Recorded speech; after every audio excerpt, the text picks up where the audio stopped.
شروع اللہ کے نام سے جو بڑا مہربان نہایت رحم فرمانے والا ہے۔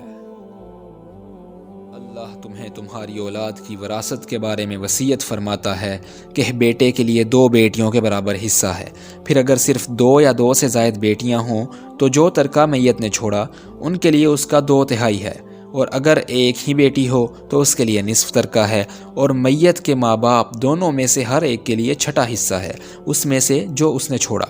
اگر اس میت کی اولاد ہے اور اگر اس کی کوئی اولاد نہیں ہے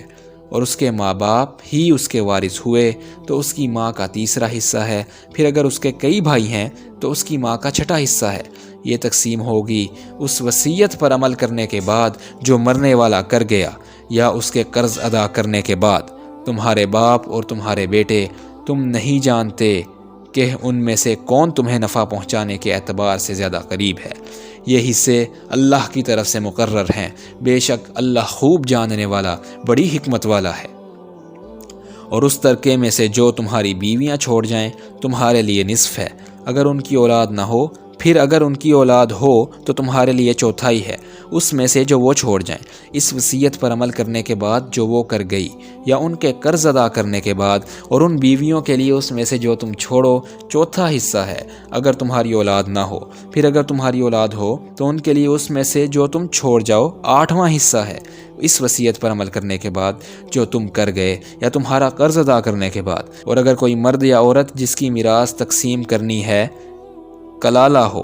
نہ اس کے والدین زندہ ہوں نہ اولاد، اور ماں کی طرف سے اس کا ایک بھائی یا ایک بہن ہو، تو ان دونوں میں سے ہر ایک کے لیے 1/6 حصہ ہے۔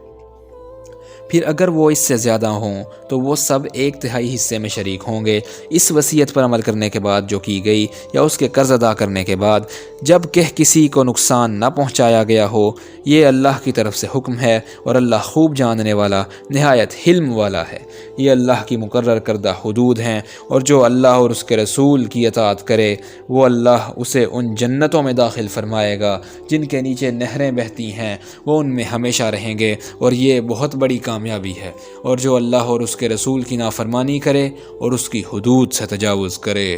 وہ اسے آگ میں داخل کرے گا جس میں وہ ہمیشہ رہے گا، اور اس کے لیے ذلت آمیز عذاب ہے۔